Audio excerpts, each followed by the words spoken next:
It has been quite a modest and prosaic life's journey upon which I so unexpectedly embarked thus far, though the burden my crumbling shoulders foolishly continue to bear has since long ago reframed my perception of time, making a human's steps seem to stretch throughout several lifetimes. Never would I have thought it possible for a laughable superstition to chain my life down with a curse. Yet, the double 13s and a few talking animals changed everything. If you've ever watched the David DeCoteau movie, a great chance resides in the outcome of you witnessing this mansion. I will tear up the names list. And if you've watched yet another DeCoteau movie, an equally high chance says you saw the same mansion. Just get me the promotion I deserve. Movie after movie after movie after movie after movie after movie after movie after movie after movie after movie after movie after movie after movie after Theories were rampant, suggesting it was actually DeCoteau's own mansion, and it seemed moderately possible since quite a fair share of his movies were filmed on that location. Other theories arose, stating the house had been razed to the ground, which would unavoidably mean the burden of the curse shall for an eternity linger above me, rusting my knees, birthing exponentially increasing pain each step of the way. Yet something was awry. The curse squeezed its chains tighter around my chest. I started witnessing the house and things not connected to DeCoteau. While watching a Tim and Eric episode and noticing a familiar interior design in the background scared me straight into a gradual yet definite course of losing my hair. How? Is it chasing me? What are you? Where are you? I would come across trailers of morally questionable B-movies, and before I could dismiss them, the shocking revelation would nail my jaw to the floor. It won't leave me alone! Even porn movies weren't considered sacred ground by the curse while hunting me down, breaking the camel's back one drop at a time. So I decided I had enough. I had to get to the foundation of this. Whose house is it? Where is it? Why does the decor look like a hungover pawn shop violently threw up all over the place? Is it still around? Has it aged well? I began a virtual chase for the truth, throwing everything I had in my power at it, with nothing left to lose. If this curse stays attached to my soul, I would without a single grain of doubt certainly die at one point during my lifetime. There is no bravery without fear, and fear was exactly what I experienced. Oh, there it is. Wow. That was way easier than I expected. Jesus, could have done this years ago, would have saved me a lot of questions. The universe had finally smiled and offered me my salvation. There it was, 1807 Latigo Canyon Road, Malibu, California, built in 1996. Whoa.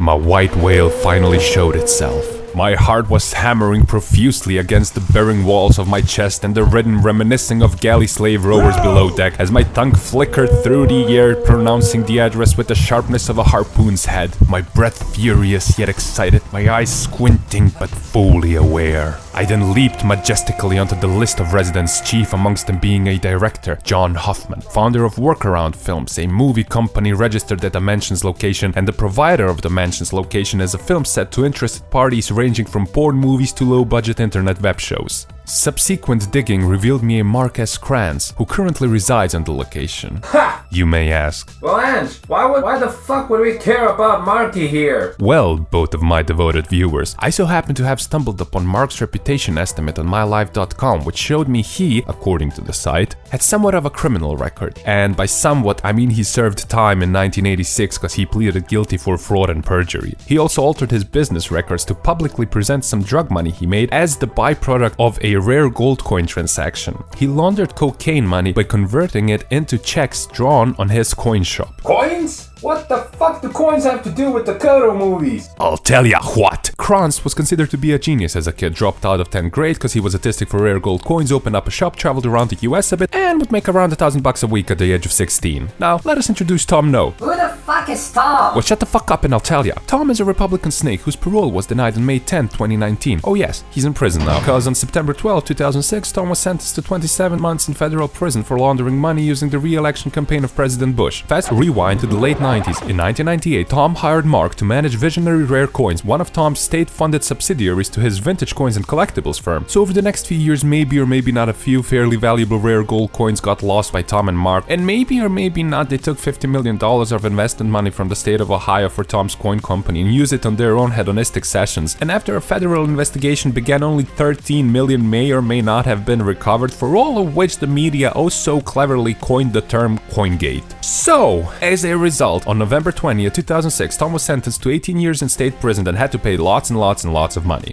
Ryan Houlihan. What the hua now? Ryan Houlihan is also in the gold coin game, being the CEO of Bellevue Rare Coins. And guess where Ryan comes into play? I don't know. Ryan so happens to be the parcel owner of 1807 Latigo Canyon Road, Malibu, California, built in 1996 perhaps, and guess where he also lived? Our gold coin CEO Ryan also lived in the same house as ex-con gold coin genius Mark, who now runs his Malibu coin firm, and they apparently lived in the same house as director John, who, oh well, let's see, here and there rented out the mansion for movie shoots. Coincidence? I think not. I guess someone may or may not potentially hypothesize that the three of them were at some point in time all in cahoots, possibly renting out the mansion as a filming location to low-tier movie producers and directors as a strong front for maybe money laundering the profits from their rare gold coin scheme. I don't know. And DeCoteau was a valuable and devoted customer of theirs who simply strolled along, getting himself an affordable shooting location. He would have the place for a weekend to shoot several of his movies at a time, while the trio would get some money from it and could show the IRS a very clean slate of earnings, making everyone happy. And then there's Michael Gardner. Who is Michael? Shut the fuck up. Mike is the real estate agent in charge of selling the house for a bit less than $3 million. But is it on sale though? Because I also found it on a different site for almost $4 million. That's quite a difference, Mike. Do you know how to count to 5, Mike? Or should I say Mr. Malibu expert, Mike? Maybe it's just a mirage to fool the IRS, because according to Spokeo.com, the house is still occupied, with the current resident being a Mark S. Kranz, amongst other Kranz. So, Mike, would you please tell me what the fuck is going on here? Or should I contact the authorities at this point, Mike? Okay, this derailed a bit. There was this dude called Occam Razor who founded the well-known Razor and gaming hardware company, and during one of his TED Talks he said something like, the simplest explanations are more likely to be correct than complex ones. So all of this could potentially sound a tiny bit far-fetched from my side, but I got caught up in the moment because I so wholeheartedly craved for this mansion to have this golden history and for it to be true that it is inhabited by some underground rare gold coin mafia dudes evading the IRS by letting DeCoteau film his homoerotic fantasies in it. Could you imagine if all 4 of them were gay lovers banging in that pool or in that half of a car?